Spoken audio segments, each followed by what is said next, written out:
Hallelujah! Amen! Are you guys having a good time so far? Yeah. Amen! Amen! Is there any way I can ask the first time? Please raise your hand. First time who came here tonight with us. Is there any way, please? Is there any way we can give God praise to the life of these people? How about if we give God praise to the people who invited them? Amen? Amen! We are blessed that we are all gathered here tonight. Amen?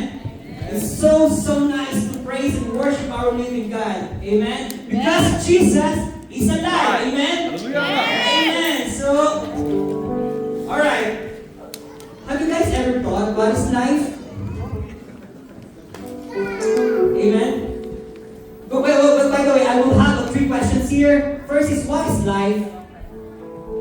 Our purpose in life. Have we made, and the last one is, have we made a big decision in our life? Amen? So, just please bear with me while we are going through with all the questions, alright? So, what is life? Have we ever wondered about our purpose in life? The book of James is saying, how do you know what your life will be like tomorrow? Your life is like a morning fog. It's here a little while, then it's gone. Amen? So our life is like, who's driving here? Everyone's driving? Have you guys noticed every rainy season, there's a fog when you open the car. And what you have to do is, open the vent. And so that the fog will be disappear.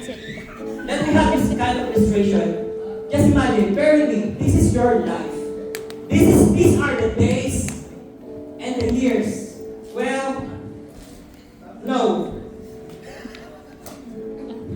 This is your life. This is my life. This is our life.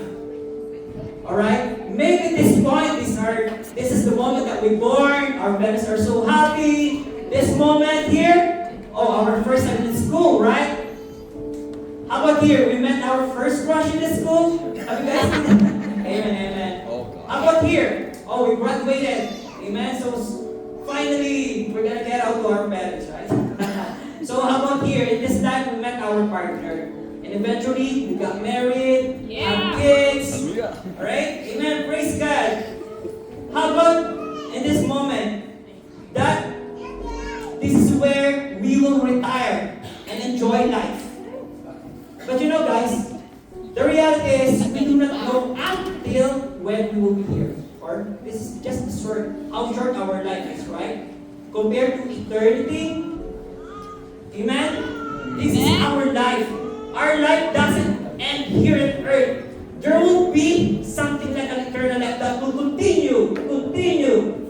And the thing is that we are just so close-minded, you know. This is the problem.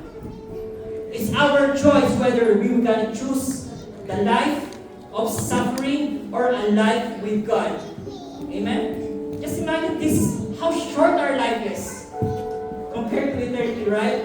Our life, you know, the saddest part is that we're just focusing in this life. We spend and dedicate our lives working hard for our future. And don't get me wrong, there's nothing wrong with that, right? We're all busy. Amen? Thinking that we are so much time to left until it's too late. Man, in this part of life, when Jesus died, everyone is like celebrating the Easter, right? Jesus is alive, amen? When Jesus died, this is not the only part that He fixed. He actually fixed this first, the eternal life. But what it happens that we're just so focused in this. Amen? When He fixed this, we have now the access with God. We have a new life, a life with God here and in eternity. Amen? Our relationship with God, our thoughts, our decisions, our life here in this earth will determine, in this part of our life, will determine if we will have an eternity with the Lord. The Bible is so clear that we are destined to die once, and after that, we will face judgment. Amen? In Romans 6:28, what it says here, for the wages of sin is death. Death means an eternal separation. It's not like we're gonna die instantly here. But death means an eternal separation from the Lord. That when we die, there will be no second chance, my dear brother and sister. There will be no second chance. But the good thing about that verse is, but the gift of God is eternal life through Jesus Christ our Lord. Amen? It's always our choice to accept the gift of eternal life. Through Jesus Christ, or our choice, eternal separation from Him. According to the Bible, we are bound to hell. You know that? We deserve it. Amen? For Romans 3:22, for all have sinned and fall short of God's glory. So the thing is that this is what we need to understand. We know that God is loving, amen? We know that God loves us so much, amen? But we forgot His character. God has a standard. And what is that? Perfection. God is holy, and He will never ever tolerate a single sin to enter the heaven. And He is so just that sin should be punished. We are all sinners, and no matter what we can do, we cannot earn eternal life. We will not be able to go to heaven on our own deeds. Amen. Amen? Let me go to the next point. Our purpose in life. For us, as what I said to you, that the Lord loves us and He has a wonderful plan in our life. John 3:16, we all know this, right? God so loved the world that He gave His only begotten Son, that whoever believes in Him shall not perish but have an everlasting life. Amen? It says here, this is our purpose. You know guys, this is our original purpose. It's like to have an eternal life with God. But because of sin, we've been separated. That sin flows through our ancestor up to us. It flows through our veins with that kind of blood. That blood that is a sinner blood. Amen? You know what our blood problem is like? We think that we're doing good, right? We're doing good works, and because I'm a good person, I'm going to go to heaven. It sounds good, right? It sounds good that that by our own effort we can make it to heaven. But the Bible says in Ephesians 2:8-9, for it is by grace you've been saved through faith, and this is not from yourselves. Again, this is a gift of God, so not by our works, so no one will boast. It's like, just imagine with me, just bear with me. Just imagine like we will go to heaven and we'll tell to the Lord, please, Lord, let me enter because I've done this, I've done that. And for what extent? What is our standard of our good works? What if Kuya Alan is saying, oh Lord, please let me enter because I feed homeless people. But Kuya Ersol says, oh Lord, let me enter because I made a hospital for people. So what is the standard? Up to what extent? It is by His grace, by putting our faith in the finished work of Christ in the cross. Right? God made a way, and He wants us all to know that He died for all of us. No matter what, no matter who we are and what we did, we are all loved. Amen? And He wants us to be with Him in eternity. You know what Jesus said before He died while hanging on the cross? It is finished. We don't need to be hard to ourselves. We don't need to do anything, but just to accept what God has done in the cross. Amen. The Lord has made it possible for us to have an eternal life. Amen. Let me go to the last point. Have we made a big decision? Amen. It says there, John 1:2, yet to all He did receive Him, to those who believe in His name, He gave the right to become a children of God.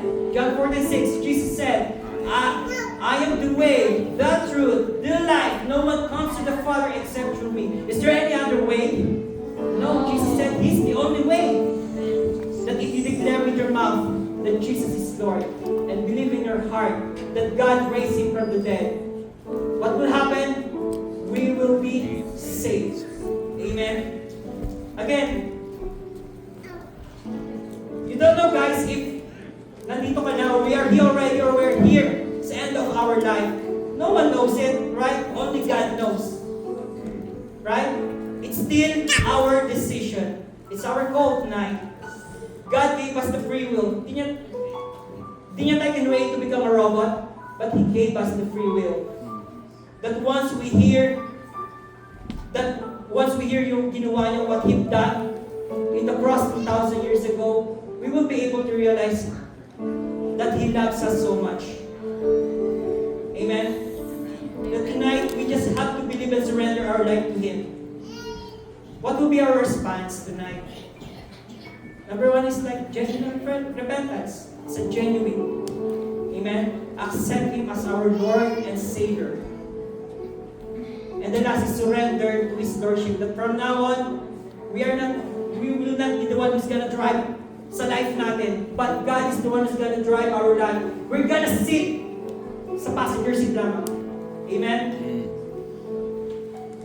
Are we all ready to make the best decision of our life? Maybe this is the night. Jesus calls us to have a relationship with Him. Is there any way I can ask everyone to stand, please?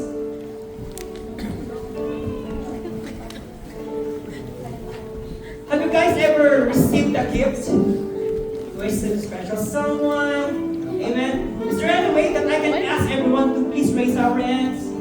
Is there any way? For God's glory, come on guys. Come on guys. We will pray. We will pray. Amen. Is there any way we can close our eyes? Just focus your attention to Jesus, the presence of the Lord in this place. Can I lead you to a prayer? Please say this prayer after me. Lord Jesus, thank you for the gift of life, for the opportunity to hear your news, your good news, the gospel. Lord, I admit that I am a sinner, that apart from you, I cannot do anything. That apart from you, I will not be able to save myself. Lord Jesus, I made my decision today that I'm accepting you as my Lord and Savior. Jesus, come to my heart. Once again, Jesus, come to my heart. And from now on, be the Lord and Savior of my life. From now on, let your will be done. From now on, live my life. In Jesus' name I pray. Amen. Just listen. Can we keep our eyes closed? Let me pray for everyone. Lord, thank you, God, for this opportunity again to share your gospel to your people, Lord God. We believe that millions of angels are rejoicing in heaven at the moment, Lord. Lord, we don't know what are the needs or what is the condition of the people who came here tonight. Maybe someone needs hope. Someone needs an encouragement, Lord God. Someone is looking for that thing to feel in their heart, Lord God. What I pray, Lord, what we pray tonight, Lord God, God tonight is fill that emptiness in our heart, Lord God.